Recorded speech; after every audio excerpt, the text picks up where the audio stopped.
On today's podcast, we welcome Princeton High School Principal Ryan Jensen and Assistant Principal Joe Broderick. They are entering their third year at the high school, and they talk to us about traditions that they are starting this year and old traditions that they're keeping going. We're excited to have them on the podcast today. Make sure you tune in. Welcome to the Princeton Podcast, your go-to source for everything happening in and around Princeton. Join your hosts, Zach, Mary, and Kim, three locals who live and work right here in Princeton, as we bring you the latest events, exclusive interviews with local businesses, and stories that make our town special. Your community, your stories, your podcast. So glad to have you guys on the podcast today. Yeah, thanks for having us. It's been a couple of years, I think. Has it? I think we missed were last on year? When you guys were new. When we were brand new. Yep. Yeah. So how's it going? So this is You're year still 3. here. Yeah, it's excellent. Good. It's going really well. I was thinking last year we had you on and it was your first year. That's Oh, already third. 2 years ago. Time flies. Wow, that's crazy. Yes. I was thinking the same thing. yeah. This is your third Are you year sure? already. We're positive. Yeah. They're like, we know. Yeah. We know how long it's been. So you guys it's been going well. You're still Yeah. here, like I said. Yeah.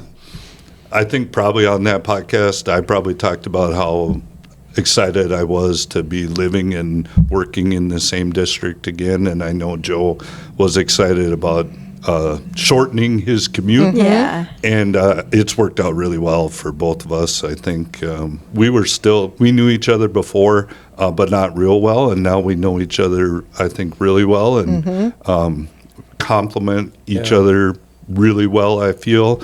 A lot of similarities, so there's not a lot of disagreements around the office about how we should be doing things. So it's just been fantastic. Good. And now you're starting your third year, so you're like in the flow and you know how things work around Princeton. And you'd been a teacher here in Princeton Yep. before, so you were kind of coming back.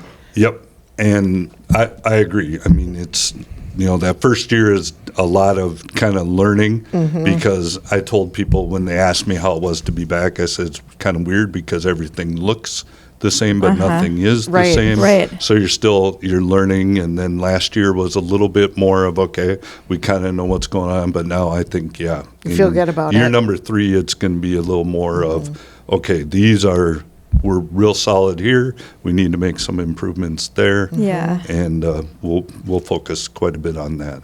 Okay. And we maybe can get into this later, but you talked about it looking the same. Looks the same as when I was there in 1988. So it's time. It is, It's time to get some definitely. improvements going. Yep, definitely. So what would you say are your biggest priorities this year at the high school? Well, you kind of alluded to one. Obviously, the proposed referendum that the board is seeking to make some building improvements at the high school. That would be number 1, I think. Number 2 for me is really to continue with the Career Academies, strengthening the partnerships that we have with businesses in the communities for opportunities for our students to experience places of work before they leave. And just, I really feel like, there's a lot of people like the two of you that grew up here, went to school here, are still here, running successful businesses, and we really need to tap more into those alumni that have businesses that could provide just really unique experiences for our kids. So I need to do a better job of getting out with business leaders to talk about what could we do that would be mutually beneficial, because I know that there are places that need workers. Right. And we have the workforce that's coming. And so what better way to help each other out? We get experience for our kids, potentially some employees, future employees for businesses. So anybody out there listening, if you operate a business and you can think of a way that we might be able to come together where students could do internships or job shadows, whatever it is, we're really interested in strengthening that area. Well, it's a win-win too, because the school district is educating those future employers or employees, and it's nice for the businesses to kind of be able to give feedback to the district too about here's what we're looking for. Last year we had a career crawl with all the entire staff. Which was pre-K awesome. through, Yeah. through high school, which gave an opportunity for that exact conversation to happen. And what the feedback I think we got most of all, more than anything, were those soft skills. And I know that, there have been some people that said, okay, we get the soft skills, but it's still like the number one thing that businesses are saying that they need. 100%. And I know that years ago, the district and community and business leaders collaborated and came up with what we refer to as habits of a tiger, Yep. which include all those soft skills you're talking about. And we're working very hard to make sure that we're intentional about teaching those within content areas.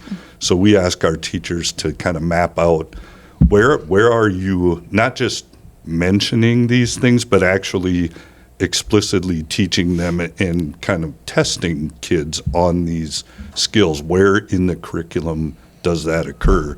Because we want to make sure that we're doing those things for students, because what you just said, that's what people are looking for. Right. I mean, we hear from businesses, and I know you have experienced it at the school too with trying to hire. People don't show up for the interviews, let alone for the job. Yeah. They just won't. There's somewhere else, maybe they'd rather, I don't know. They don't even show up for the interviews. It's kind of a crazy time. Yeah, for sure. I think since COVID, I know people can find other jobs pretty quickly, it seems like. There's a lot of jobs available, so sometimes they don't seem to really care about, What it is. what kind of experience they're leaving the employer with, because they don't need that employer's recommendation on the next job. That's They're bizarre just to me. moving to another job. Yeah. Whereas in the past, I think we all were like, well, I need to leave a favorable impression in case Yes. somebody Exactly. calls and says, what kind of worker was this person? And you don't Yeah. even call and cancel. You just don't show. I mean, that's insane to me. Courtesy. Yeah, just the courtesy. And like you said, if you maybe need that job later, but also I think that what you mentioned as your two goals as far as the Career Academies and the referendum, they kind of go hand in hand. So for example, like let's say healthcare, like a CNA, I know in Malacca, they have a space with, hospital beds, and they have all the equipment they need to have training right there at the high school. Well, we have to have the space for that, Yeah. which we don't here in Princeton. Yep, that's something that we have been talking about, and we're very fortunate to partner with the Malacca schools. We do have students that go to Malacca for that CNA course. We feel like we have more interest than we have seats available in Malacca, and so it would be nice if we could provide that program ourselves. Oh, 100%. Again, we really appreciate what Malacca's offered sure. to us, but we could serve more students, and we have interest to serve more students. Space is a little bit of an issue. We have been talking with Fairview about partnering to provide some of those things you were mentioning, some of the equipment that you have to have. We've also been talking with Pine Tech to provide an instructor. So we are in the works, and we're hopeful that we'll be able to provide that for our students. But it does take those partnerships for sure. And it is really great that they have the opportunity in Malacca, but there are barriers because students have to get themselves there, for one. So they have to have a car and be able to drive there and whatnot, and then enough seats available. Yeah, for sure. I think the biggest thing is what you just said about transportation. It's a barrier, it's a hindrance for some students, and we want to make that available to as many people as possible. Yeah. So what other things are you, like within the high school and as far as career academies, are you looking to improve, that you would need with the referendum that you don't currently have? Space. Yeah. Yeah, space is number one. I've heard a story. I don't know how much of it is true, but Glenn Metalcraft, I think, had a robotic arm that they wanted to donate to the school, and we said no. And the reason was we didn't have any place to put it, and weren't quite sure what we would do with it if we had it. So if we were able to have 21st century spaces for things like metal shop, a wood shop, our automobile area. I mean, if you were to look at the pictures that Mr. Storbakken has taken of kids in the welding booths, I mean, people are just about on top of one another in those spaces. It's not particularly safe. Number one, it's certainly not industry standard. And if we're trying to prepare students to be employees in 21st century workspaces, we need to be able to have 21st century spaces ourselves. Right, and you could only have so much equipment in that space, so then you're waiting in line, and classes are only so long, so, and the semester is only so long, so how much training do you get? Exactly. I think our people have done amazing things given the tools that they have to work with. And I can't imagine what we'd be able to do if we had some of the facilities that I know exist in other areas. Exactly. Yeah, exactly. It's so needed. And like I mentioned, the high school, except for the PAC, it's exactly the same. And the extra gym. Yeah. It's exactly the same. And I think the PAC needs some major improvement as well. Well, yeah. I mean, people talk about the PAC like it was just built. Yes. It's 30 years old. Yes. Right. There hasn't been much upkeep on it. No. And that's another space. It's a beautiful space still. Yeah. I think that our maintenance staff, our custodial staff have done a wonderful job of maintaining that space. But there are, equipment needs in that facility that, things have changed in the past 30 years, and we could certainly use upgrades in that space. And then the other problem, it's actually not big enough. Correct. Right. I mean, you've been to concerts, yeah. and it's standing room only. So it's unfortunate. I mean, middle school stuff has to go basically by grade level because there's so many kids involved, which is a great problem to have. But again, it's a beautiful space, but it's a little smaller than it probably should be. You can only have 2 of your parents. That wasn't this way this year, but I know it has been in the past, where each band student can only bring 2 people to come in and watch. Because it would be, And it might have been like when, I don't know if it's Jake or Dominic that were in 7th grade, but they had a huge band, and there was Must have been Dom, because I don't recall that. 2 different 7th grade bands.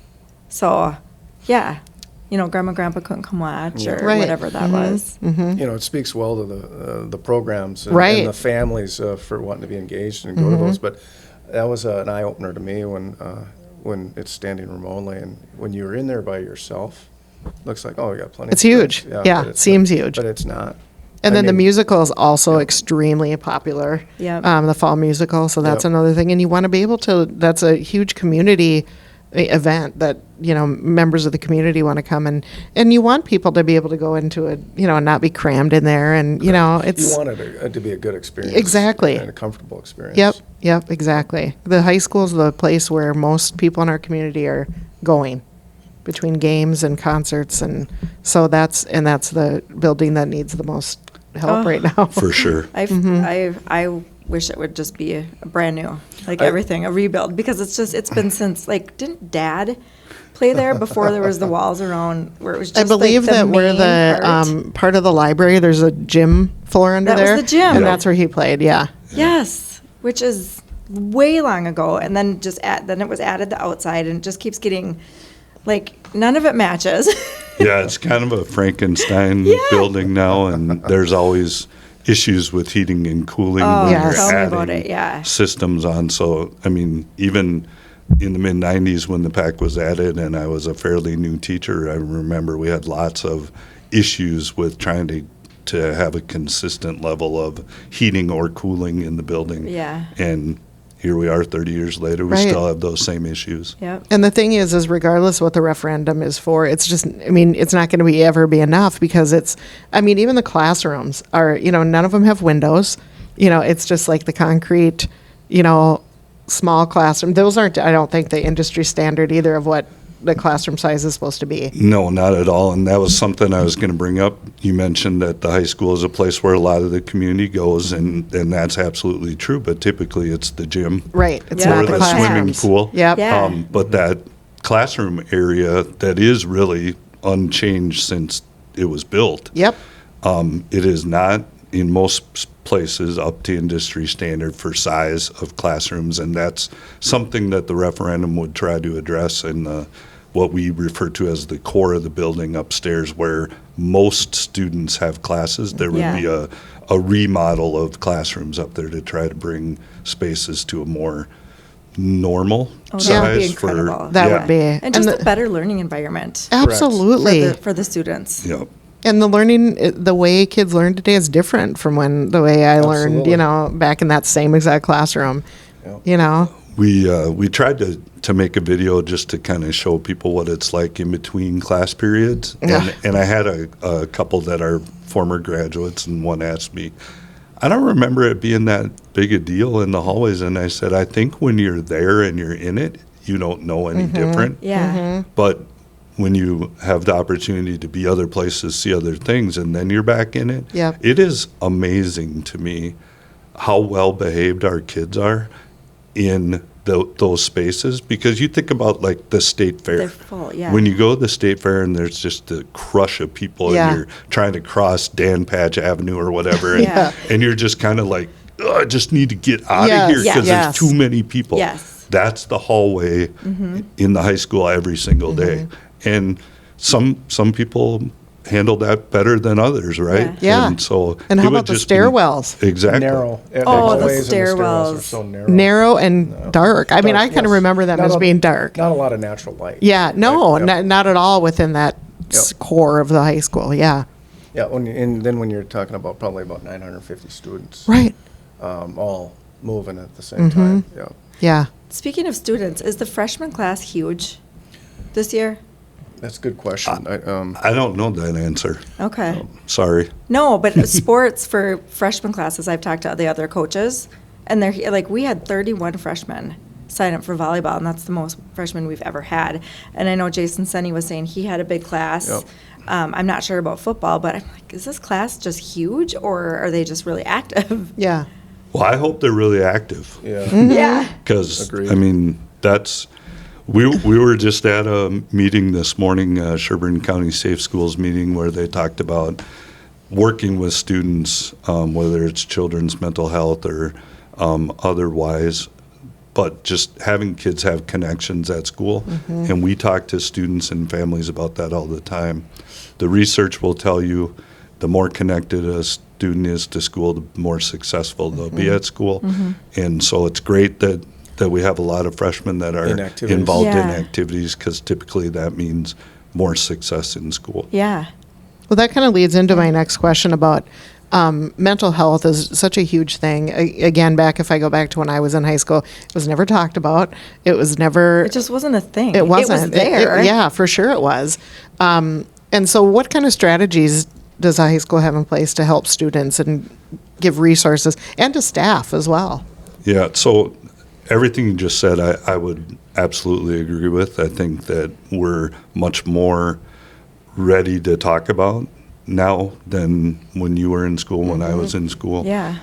So I don't know that there's necessarily more of it, although I think there is a little bit. There's research out there that would indicate the smartphones and the social media has done some rewiring in adolescent brains. For sure. And so there's more anxiety with students than there might have been prior to that. We have meetings twice a month. We call it positive intervention team, and teachers, counselors, anybody can refer a student to that team, and then the team discusses what issues are we seeing. Is it increased absenteeism? Is it acting out in class? Is it struggling with material? What is it? And try to come up with interventions for those students that we can implement right at school. So there's a lot of, each individual teacher is doing that within their classroom, and then if they're struggling, that student might end up at that positive intervention team. Our counselors do a lot of work with students, especially mental health, because unfortunately, we don't have a lot of resources at school for students that have mental health issues. The high school counselors are not therapists, but often are kind of forced to take on that role. And I think because of the name counselor, that parents probably think like, well, go to your counselor for this, or talk to your counselor about this. And it's like they want to, but maybe don't have that training or that expertise for some of these kids. So we don't really have an actual mental health counselor. Correct. And the meeting we were at, we were joking this morning.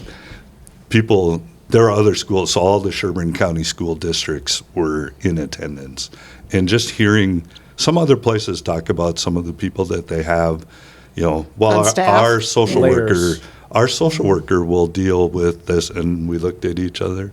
We don't have a social worker at our school. You just utilize the counties, right? When you need to?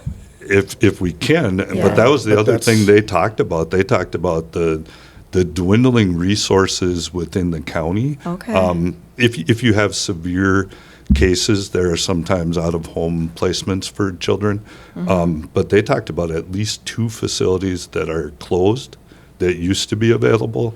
And we hear this a lot when we're talking about those students in crisis, like there's no available beds for these students. Mm-hmm. And so it's kind of just throw your hands up. Yeah, what are we going to do? We have a student in crisis, right, but we don't have anywhere that we can go with that student. And so I think it's a real problem for a lot of districts, ours included, that the resources for students and families that struggle with mental health are not readily available. Yeah.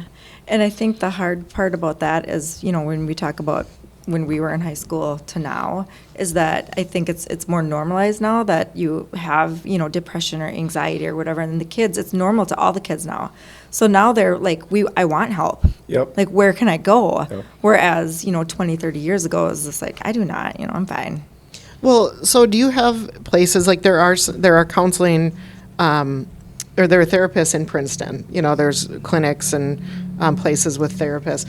Do you partner with anybody, like for the kid that maybe is not in crisis yet, but could be, and maybe comes to one of the counselors and I'm just feeling, is there a referral system that you work with? Yeah, or? And we do have some, I guess I would probably describe them as limited partnerships. Like there's a term co-located, which means the office in your building. And I've been in other districts where we had co-located therapists, so. They might come in once a week. Okay. Yeah. Oh, they do come in. I had people in every single day. Yeah. They were there every single day. And it's kind of like the medical part where we're trying to make it more convenient. So, we did Tiger Care last year where students could make medical appointments and do them during the school day at school, so you're not having to miss school or as much school, that sort of thing. This co-located therapist would work the same way. Okay. You would have a therapy appointment, but it occurs during the school day at school in a classroom or an office area. Well, that's something. We don't have anything like that. Yeah. We do have some people that come in once or twice a week to meet with students. Okay. Unfortunately, Waiting list. Waiting As I was list. going to say, you can't get everybody in. Those people are, we're full. We have our caseload limit already. I mean, is there, so what, you maybe don't even know how to answer the question, but what would it take to get a partnership going where somebody was co-locate, you call it? Where somebody, and I'm also curious about how students might, like where, you know what I mean? How comfortable are they with their having to say, well, I'm going. Yeah, I would say my experience, student, that was not an issue. It wasn't an issue, okay. No, it's just kind of like going down to the nurse. Yeah, Nurse okay. counselor's department. Yeah. Yeah, we talk about mental health almost every day in volleyball practice, and in fact, we're implementing a mental health program into all of our teams this year. And the girls like, I have anxiety, or they're so open to talking about, what their issues are, and it's so important. And I since I have boys, I think about that maybe it's a little harder for boys. Yeah. To maybe admit that there's an issue, or I don't know, or want to accept help possibly. But what would it take to maybe get a partnership with a? I can't answer that. Yeah. Places I've been where they occurred long before I got there, Yeah. so I'm not sure how it started. It's through the county, though. Typically. It's through the county, but the school isn't From my paying somebody. They're just if they accept a copay or whatever insurance, or Right. it's just through them. Yeah. But again, you would need the space. Right. Correct, yeah. I mean, that's the other thing is you'd need to have the space to do it. It's just such a growing, and I think you're right about the electronics and the constant, everything just coming so quickly and AI now. It's just, I noticed it in myself as an adult that I have always been a huge reader, but I have a hard time focusing. Like, I'm going to read now. Read, put that phone away. It's just, it's more difficult to concentrate on reading than it was ever before. Because I feel like I got to be doing something else, and I can't do something else if I'm just reading. So there's no way that's not impacting kids. Yeah. There's no way. I mean, it definitely is. And I know there was a lot of talk last year and over the summer and whatnot about phones. Where are you guys with that?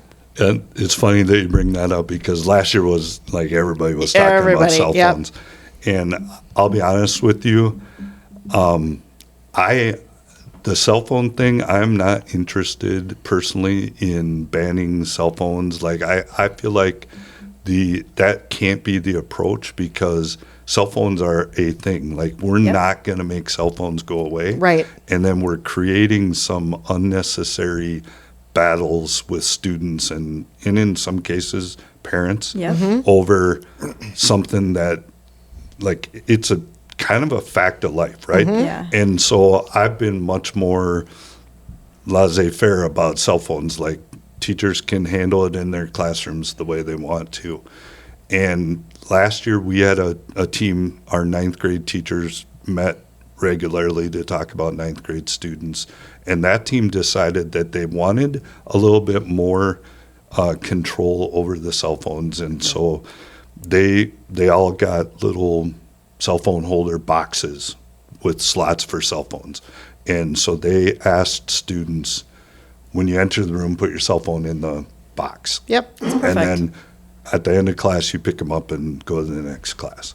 And so they felt like that they were having success with that in the ninth grade. And so we talked about it as a staff and decided that we're going to implement that school-wide this year. Okay. And so it's still kind of up to teacher discretion in terms of you could have your students take their phones out of that box and use them for something during class. So it's not a ban, but it is I refer to it kind of as a parking lot. So we have a parking lot for phones. Phones go in the cabinet, and they stay there until the end of the class period, and then you pick it up and go. And the students reacted okay to that? They seem to last year, yep. And they're right there. It's not like they can't bring them into the building. Correct. Which that is a huge battle. And the other thing is that in life, I mean, so if you're going to go into college, that's something you got to deal with when you go to classes in college. If you're going into the workforce, that's something you have to deal with whatever the rules are. Like you said, that's just part of our lives. Yeah, I've been more like, let's educate them on what's appropriate and not appropriate use of the phone. Like, is it appropriate to answer a phone in the middle of a class period? Right. No, Yeah. Should you be on your phone texting your friend when important information is being delivered? No, that's, and, students that work, they encounter those rules, as you said, at their job site. Oh, yeah. I was talking with my 26-year-old daughter the other day, and she admitted that she had been on her phone during work time, which was a no-no. And I thought, workplaces have regulations about personal stuff during work time, and so let's teach kids what's an appropriate way a responsible way to have a cell phone. That's right. And there's also the natural consequences of being on your phone and you're not getting the information and you fail the test. Yeah. Kim, you mentioned about educate, but we're talking about technology, whether it's cell phones or AI.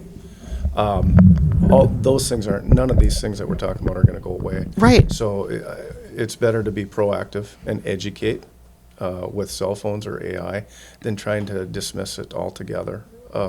Because I don't think we're doing our students a benefit by doing that at all and preparing them for the next level outside of school. And that outside of school can mean different things for different students, as we know, but in in any area, you're going to have that technology. Exactly.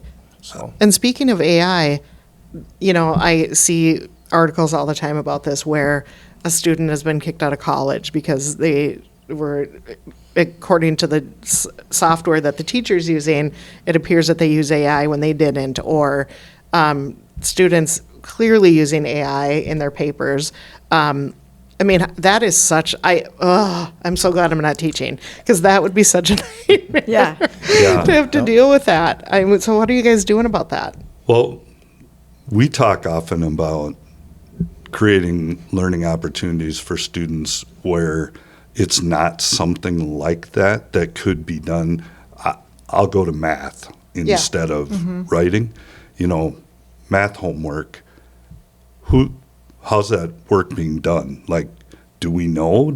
Is it being done by a computer? Is it being done by a brother or sister or a mom or dad or whatever? That's true. And so we don't really want to rely on those types of evidence to determine what students know and are able to do. And so we really want to create experiences where we're watching them do that, so we know it's not AI, it's not a computer, it's not a neighbor or a sibling.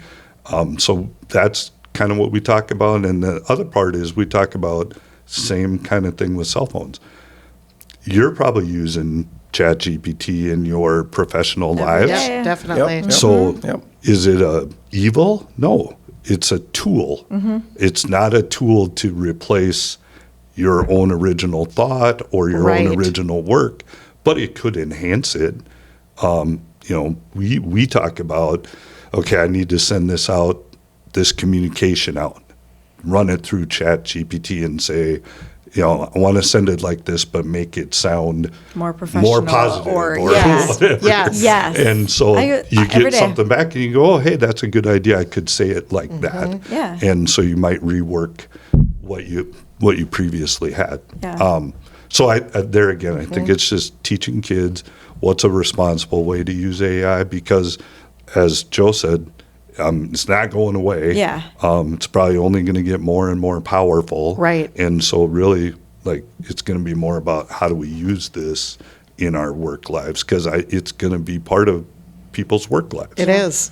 And I'll give an example. This over the summer, I have a high school buddy that's a managing partner for a large accounting firm in Minneapolis. And I was talking financial planning and things like this. As my gray hair, I'm getting more towards retirement. But my buddy Steve said, Joe, they handle large clients. But he goes, have you ever thought about AI?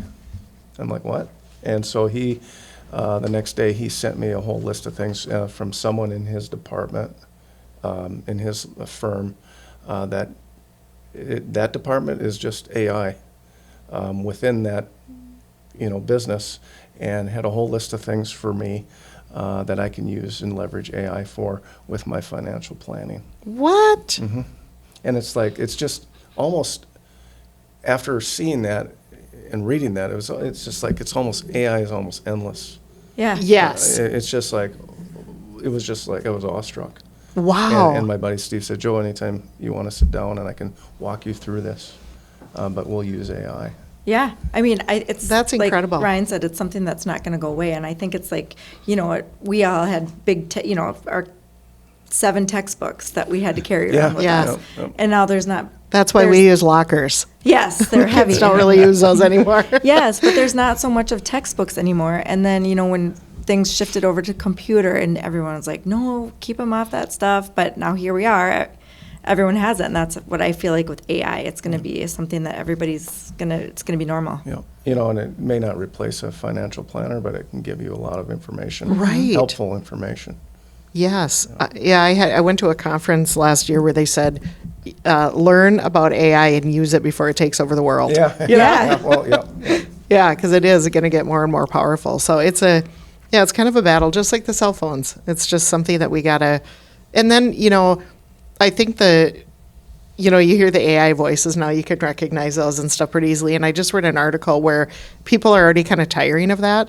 They want the, real person. And so, I think it's kind of exciting at first, and then it started to put people out of work, like voiceover people. But I have a feeling that might kind of shift back a little bit too. So you just never know. Yeah. And probably create new jobs. That's what I was going to say. AI is probably going to create new jobs for people, and so I want to touch back quickly on the Tiger Medical. Oh. Yeah. What's that called? So we did something called Tiger Care. Tiger Care. Tell us about year. that. Well, it was our nursing department collaborated with a local medical facility. I'm not sure if it was Fairview or if it was another place. Yeah. Zimmerman. But it was just basically kind of like having a clinic within the school. Like almost like an urgent care, kind of. Right. But I think they did telehealth. Telehealth, yeah. And so a student could go down and Okay. have a telehealth appointment with, so a parent wouldn't have to come and take the child out of school, drive somewhere to a clinic to have a checkup. And so they could just go down to the nurse's office and have The that parent appointment. joined. Okay, that is so Convenient. awesome. Like, can they do a strep test right down there, or Yes. like things like that? Probably. Yeah, I don't they have know. the medical equipment to do that. Yeah, that was something that when I went to Mankato at college, we had a clinic there, Yep. and I thought this is so cool. And Yeah. now that it's being implemented in high schools, Yeah. that's really cool. It's just trying to provide some more wraparound care for students in the community, because we know it's difficult for parents, especially if you have both parents are working or it's a single parent situation with work. Yeah. It's difficult sometimes for families to get the proper care for children. So if we can assist in that, then we're And that's we're only all at the high interested. school. No, No. it was in Oh. it was in all the buildings. Really? Yeah. Okay, that even better. I think that's really cool. Same program, I think, will be implemented this year, different outside provider, if my understanding is correct. Okay, and that keeps kids in schools, and maybe it Or decreases. maybe removes them when they would normally stay. Right. Yeah, You yeah, know, and get everyone else sick. Or be like, if you have a student that goes to the nurse all the time, Yep. Yep. this would be somebody to say, Frequent flyer. Yes, you're fine. Go back to class. Provides opportunity for students that may not have that opportunity to get That to care. a location. Yeah. Yep. That care. Exactly. Yeah. Yeah. Oh. So let's talk about parents for a second. What can parents do to help their kids be successful, especially at the high school level? It shifts because when you go from middle school to high school, the parent has to make that shift too of trying to make the kids a little bit more independent, and that is probably a cell phone issue as well. Yeah. Kim, that's a great question. I think both Joe, well, I shouldn't say both Joe and I, because Joe does have elementary principal experience as well, but my entire career has been secondary, and most of that 9-12. And so parent involvement compared to parent involvement at a elementary school or even a middle school is Right. quite different. Yeah. So Look different. Exactly what you said. If I were to give advice to parents of 9th through 12th graders, I think it would be to encourage them to get involved at school in some capacity, a club, activity, a sport, whatever it is. So many opportunities. Yeah, and again, we talked about it earlier, but just the research is there that just shows those kids they get in trouble less, they attend school better, they do better in class, because typically there's some sort of need to do that to continue to belong in that activity or Right, club. yep. You have to maintain a certain GPA, or your work has to be completed but before you can go on the field trip or whatever to it show is. up. Yep. And so I think that's super important. I think too, trying to provide some sort of routine at home where there's at least a check-in about, okay, did you do your work? Is your work done? I always get a little nervous about like the Skyward portal and how much time we're spending on the Skyward portal, because your mom and dad didn't have a Skyward portal Nope. to hover over your every move. No, they never knew when I had a late assignment either. Exactly. So I'm always a little cautious about that. Like, I try to think back to myself, like, would I really want my parents to know that Yeah. I was missing 2 assignments and I needed to get those in? But just a routine of reminding the importance of school. Yeah. And that it's important that you do that, make sure it's where it needs to be before you're off doing other things. Yes. It's a good training for parents, just like it is for kids. It's like, and then if you have a child that ends up going off to college, you were cut off. Right. I mean, you are cut off. Right. So it's like, you may as well just lean into that as you're going through high school. I mean, not cut off where you're not involved, but like you said, asking, what do you got? How are your grades? Knowing that you can check, but just asking your child. Oh my gosh. Mary, you mentioned about independence, which is important. But I think, too, along with that, finding the balance between independence, but also still having expectations.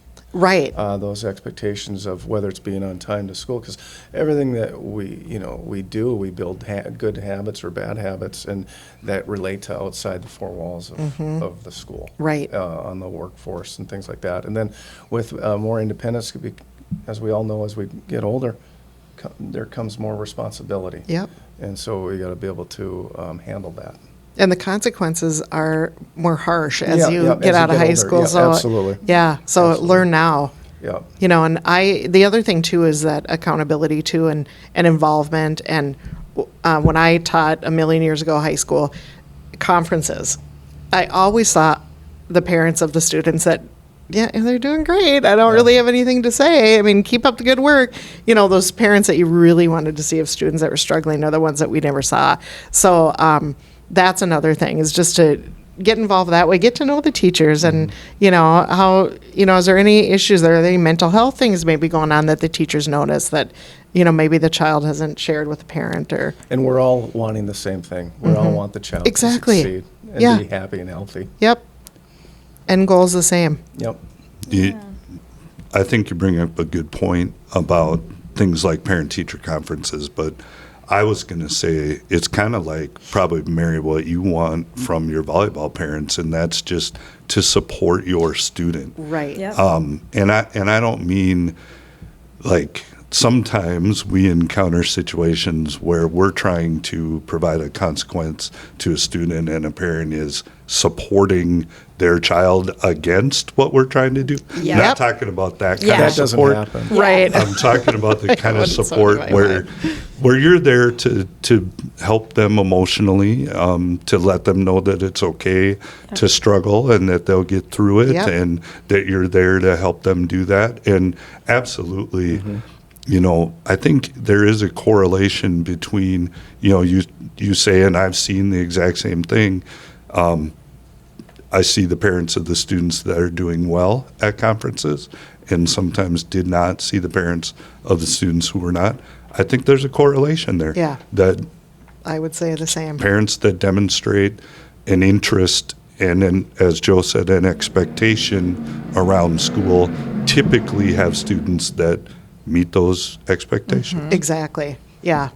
And I think the high school's always done a good job with that too, with those expectations of, and helping parents through it as well. That it's okay. It's gonna be fine. I know my oldest, when he was a ninth grader, a senior asked him, "Do you want to go over to Caribou and grab a coffee?" Like middle of the day, they just walked out. And so I get a call from Emery Colby. She was always the one. Like, she's like, I'm just going to head over to Quick Trip and see who I get behind in line. Yeah. And I'm just like, it. Yeah. I mean, what kind of consequence? She's like, Kim, it's fine. He's a good kid. I don't think he knew that. I mean, it was a senior asking him. I don't think he knew that he could just walk out. He said, she said, who would skip school and then come back with a big coffee, walk back into the building with the big coffee? I don't think he knew. I'm like, how could he not know that? So she had to kind of coach me through that. And so you bring up a really good point too, that parents sometimes need to be coached too. Yeah, I mean, on both ends. Like sometimes it's okay for your child to get a consequence. Yes. At school. Not here, but in other places. I've had conversations that I was like, this is the smallest consequence I give to students. Uh-huh. And I'm getting static from the a parent parent. about giving. Like I couldn't do anything less than this besides ignore that something wrong Happened. Right. happened. Yeah. And you're just like, you can't accept that there should be any consequence. Right. And like sometimes it's okay for them to see that, my decisions bring consequences. Yes. Sometimes positive, sometimes negative. It's okay. And I think that they'll get through it. It's been, I mean, it's just such a shift, I think, in society, too. I mean, when I was growing up, if there was a phone call from the school to my house, I mean, there's no point in my even telling my side of the story. I was in big trouble. I feared going home. Oh, my gosh, yeah. And now it's not like that. I didn't ever have to worry about that. Oh, I'm sure not. And that's probably true. What's the birth Youngest. order? I think that's probably true.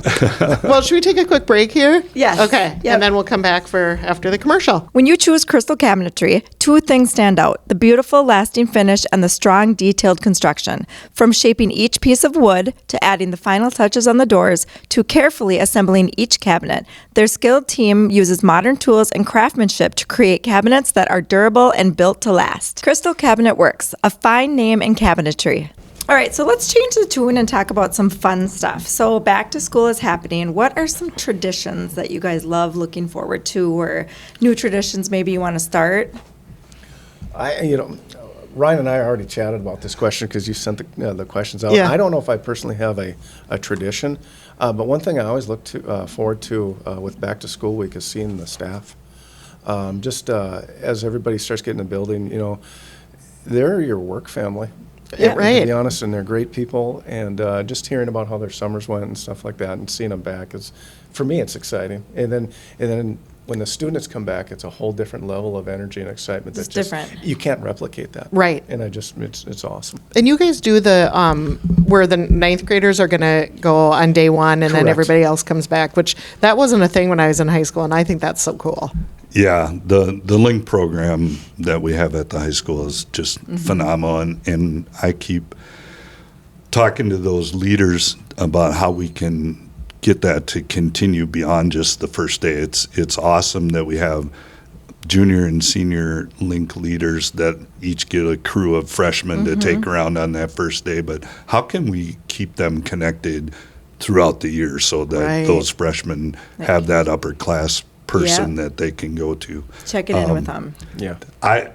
Like Joe said, I'm not sure that I have a personal tradition, but one of the things that I do enjoy, and it's part of like working in a school and working in the high school that I enjoy, and it's all the different milestones that kids go through, right? Driver's licenses, prom, graduation, all those things are so much fun, and we get to experience that year after year after year. But I think for every level, it's the new school clothes, like seeing what the kids come in with their new school clothes. Yeah, it's like 90 degrees out, but they want to wear that hoodie and those jeans. Oh, that's so true. And I just think that's cool, because I remember back to me as a kid, and it's like you get a new pair of school shoes, and then that's what I was going to say. One pair of shoes you wore all year long. Yeah, you better get through the school year. It's a little different now. I think my daughter might have 15 pairs of shoes, just that sort of thing. You get to kind of see what the new thing is. Yeah. I know Cece said it's not. I'm like, well, we can go buy jeans, or we can, let's go buy whatever it is. And she's like, no, I want to go shopping for outfits. Yep. So it's a shirt, pants, shoe type of deal. Very coordinated. Like, is that what this is now? It's just like, yes, you shop for outfits. Okay. Okay, Cies. Yeah, I can't speak for the whole student body on that. Well, I'm not sure. Like, what? But I'm assuming that's that's pretty a thing. prevalent. Yeah. Yes. And I just remember when they were in elementary school and winter came, and it would be like, oh no, it snowed last night. It's got first day for snow pants. And it'd be like, suck it in. And they're about that far too short. We'll go shopping after school every year. They never fit. Now, don't you guys do a cookout for the staff? Is that end of the year? The district has done something like that for the end of the year. Yeah. Oh, end of the year. Okay. I was thinking it was a breakfast or something. And we for used staff. to do that at Spring Fling too, where we grill. Yeah. But our food service people said, actually, all the stuff we get is pre-cooked, and then you go out there and dry it out on the grill. So we don't even do that anymore. That's hilarious. You want it to actually taste good. Yeah, exactly. And are there senior I remember in high school that one of the senior traditions was that we had on the catwalk area where there was a countdown big sign. We'd rip the day off is that still a thing? At the end of the year? Well, that should be started again. They don't use the catwalk, do they? No, that's an interesting phenomenon. You mentioned lockers earlier. That used to be the deal, right? The seniors up on the catwalk because their lockers were up there, and nobody congregates really on the catwalk anymore because nobody uses their lockers. Yeah. So do they walk around in the mornings? Yeah. Oh, yeah. Okay, so they're making the laps. Yeah, for sure. Okay. For sure. I got their one. steps in. They're getting their steps in. I got a catwalk locker my freshman year. And Allie got one kind of down by your room. Yeah. And she's like, yeah, we're trading. Yeah. Yeah, the catwalk was a thing, so nobody's on the catwalk. When I was assistant principal, that was my before school station. I had to be on right above the school store on that stair landing. Yes, exactly. So I could see both catwalks and the locker bays because there were 200 kids up there. Absolutely. That's not a thing anymore. Yeah. Wow, come on, kids. Get with it. Yeah. That's my favorite dad/principal gag. Kids will complain about their backpacks, and I tell them, we should get a cubby, like where you could put stuff. Like what if we got everybody a cubby? And I'm like, that'd be a great idea. So we have them, we call them lockers, and you got one. Use it. Bizarre. Why did that start? I don't think that either of my boys even knew where their locker was. Nope. Never went to it one time. It's like, what the? That's They so carry weird. Their coats and their And you water can't really bottles. get rid of them because that'll come back again, won't it, maybe? Boy, I hope so. You mentioned coats. Like, we have so many kids that don't wear coats in the winter because they're like, well, I don't have anywhere to put it. Yeah, I don't know. And again, you do. Oh, we should get you a spot where you can put your coat. Kim, when you mentioned about they'll come back, I was in another district prior and new building project and purposely removed the amount of lockers we had because none of them were being used. The only ones that were being used were near the CTE locker rooms where some of the students that were, the CTE lockers were being utilized by those students to put, work belts and things like that. But Things they needed for that was class. That was Yeah. it. So they purposely removed probably about 100 lockers. I mean, I guess, when you think about it, if we're going, the textbooks aren't as big. It's computer. Yeah. I mean, so you don't really have that much. But still. And you look at I don't know when that transitioned, but you look at when you go off to, let's say, college. Right. You don't have a lot. No, you have a don't. backpack, and that just seemed to have filtered into the high school, Yeah. to now the junior high, and Yeah, and in the junior high, too. Yeah, everybody's I got loved cleaning out my locker. everybody's got a backpack. I loved setting it all up with your, and hanging pictures in there and your mirror. And then I would redo it. And Yep. I put the books down here Yep. and the snacks on top. Because now it's you're carrying your computer. Right. That has everything. Which pretty much. you do want to carry that with you. Yeah. And everybody is issued a computer. Yes. Correct. Yeah, okay. Yep. And no more cheerleaders, locker decorations. What? Oh my gosh, that was so awesome too. Yeah. And birthdays and yeah. Decorate their lockers. Yep. Sharing lockers with your best friend or your boyfriend and then having to move out because you break up. You're missing out, kids. Yeah. The good old days. That's my right. Yeah, you're kidding.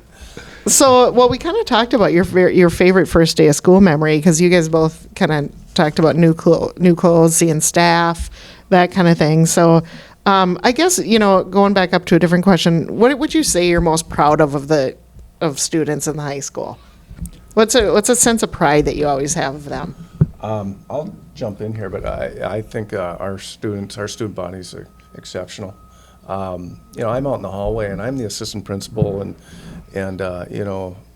like most assistant principals, you work with behaviors and students making poor choices and stuff like that. So the VP is not much of a popular person typically, not that they're not nice people, but it just goes with the position. But the amount of students that will just come up and say, "Hi, Mr. Broderick," and the rapport that you build with those students. We have a really good student body here in Princeton, and I just, every year coming back and getting to see the kids and how much they've grown over the summer. Yeah. And I'm excited to, Ryan and Mr. Jensen we meet with the seniors at the beginning of each year. And it's just, I'm really excited to have that, that meeting with them because, just like last year, time flies, and all of a sudden we've got graduation. Yeah. It's crazy. And Mr. Jensen reminds them that, hey, we'll be here again in the spring, and you'll wonder where the time went. Yeah. And they all agree with that. But it's just, just great students and great people.